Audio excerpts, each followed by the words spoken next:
अच्छा, by level पे जब हम ट्रेड करते हैं ना, तो उसकी 3 तरह की कंडीशन हो सकती हैं। ये मैं अपने वीआईपी ग्रुप के अंदर पिक्चर्स डालने वाला था, तो मैंने सोचा वीडियो बना लूँ ताकि जो लोग फॉलोवर्स हैं वो भी देख लें। अगर फॉर एग्जांपल ये आपका बाय का लेवल है, आप वेट कर रहे हैं कि मार्केट यहाँ पर आए, तो यहाँ से हमने बाय करना है। अब यहाँ पे मार्केट आए, यहाँ पे कोई ग्रीन कैंडल मिले, तो यहाँ से इस तरीके से भी बिहेव करके मार्केट बाय में जा सकती है। और कभी कभार क्या होता है कि मार्केट इसको ना, इस पूरे लेवल को ब्रेक करती है, ब्रेक करने के बाद ब्रेक इन करती है। इसको बोलते हैं, ये सबसे एक मुश्किल कंडीशन होती है समझने की, कि पहले ब्रेक डाउन करती है, उसके बाद दोबारा ब्रेक इन करती है, फिर वापस आती इसी लेवल पर है।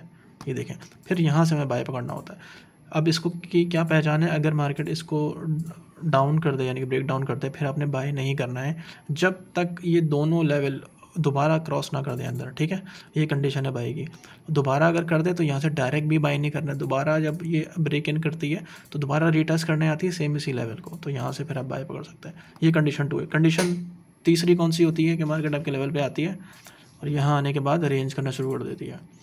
ये भी एक साइन होता है बाय का। अगर इसको ब्रेक ही करना होगा ना, तो वो जिस तरह यहाँ इसने ब्रेक डाउन किया ना, तो इस तरह यहाँ से भी ब्रेक डाउन कर सकता है अगर उसको वाकई में सेल में जाना है। तो ये वो 3 कंडीशन है जिनको आप बाय के लिए पहचान सकते हो। बाकी नेक्स्ट मैं सेल के ऊपर भी बना दूंगा, अगर आप कमेंट करेंगे तो सेल की भी वीडियो अपलोड कर दूंगा।